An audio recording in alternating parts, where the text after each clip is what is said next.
is. The casino. Perfect. That's where we'll find the penguins. Well, it seems that Alex the lion, Gloria the hippo, Melman the giraffe, and Marty the zebra are still doing their darndest to get home to the city that never sleeps. Hello there to everyone watching. I am movie critic Nick Iacobucci, as always for the website ReelScreenReviews.com, and our next movie review is Madagascar 3, Europe's Most Wanted. And seeing as this next review is a big and colorful, fun movie, I busted out my big and colorful, fun Magnum PI shirt from the back of the closet. This animated family comedy and sequel opened on Friday, June 8th, 2012, and returning are the voice talents of Ben Stiller, Chris Rock, Jada Pinkett Smith, David Schwimmer, and Sacha Baron Cohen. This film comes to us from the directing team of Eric Darnell and Conrad Vernon, the duo responsible for bringing us the other two Madagascar films as well as B-Movie, and they now pick up the reins of the proven Hollywood franchise to see if they can continue the success both in entertainment and in revenue. Once again, not a very complex story sees our heroes making their way through Europe trying to get stateside, and they're doing everything they can to blend in. That is until they find the perfect cover to make their way across this foreign land, and that would be in a traveling circus. Alex and the gang soon take this circus and give it a Madagascar makeover, and Maurice, King Julien, and of course the mischievous penguins all show up along the way. Now, before this tale comes to a close, we will see big laughs at the expense of a big circus destroying big sections of Europe, and will the gang ever get back to the Big Apple? Wow, that's a lot of bigs. I wonder who writes this stuff anyway. Well, people, seeing as all the supporting characters that we met in the previous film that would have anchored us to stay in Africa have mysteriously vanished, it really wasn't a choice to go home, but I think pretty much a lack of options. However, the wonderful use of the circus was not only proven to great effect, but because of it, we get wonderful secondary characters, and a few of them greatly stand out. Now, I know that most people will love Bryan Cranston as a Siberian tiger with a usually less than admirable intentions, we'll say, but I absolutely loved Martin Short as a sea lion, willing to bend over backwards.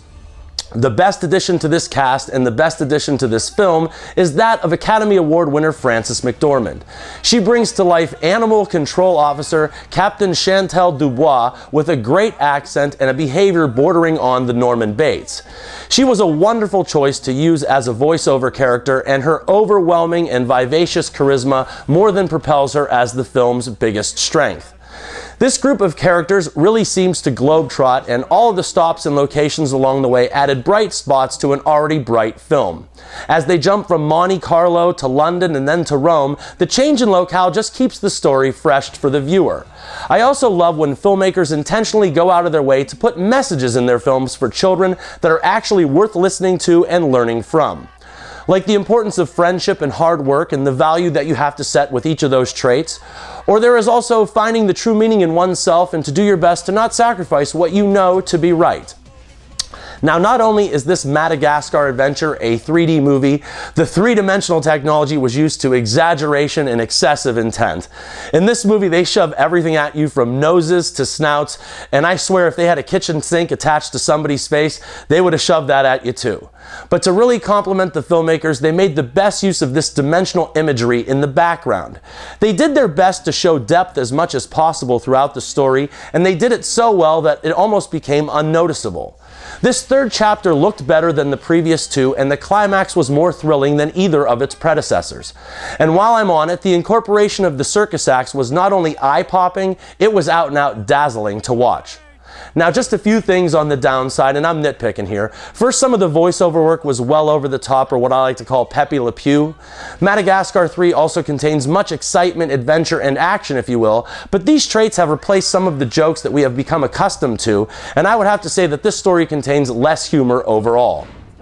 Now, maybe it was just me, and I wasn't bothered by this, mind you, but just throwing this out to parents. This was one of the loudest movies that I have heard in a long time. I swear this movie gives The Rundown a run for its money in the volume department, and that might be uncomfortable to some little children. Finally, with the spoon-fed 3D visuals and a pace of an Olympic sprinter, the movie had a forced feel to me just sitting in attendance. But at right around 90 minutes, Madagascar 3 was right around the same running time as the previous two, which was right about perfect for this film.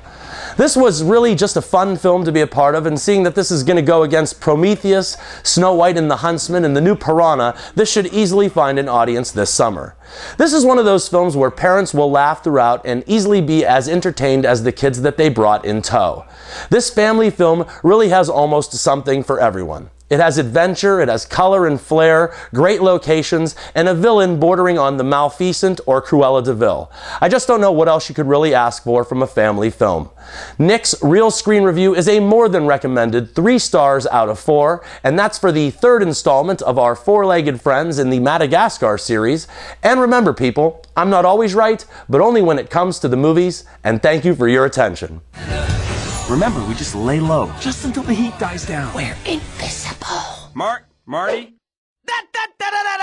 Circus, Afro circus, Afro circus, Afro.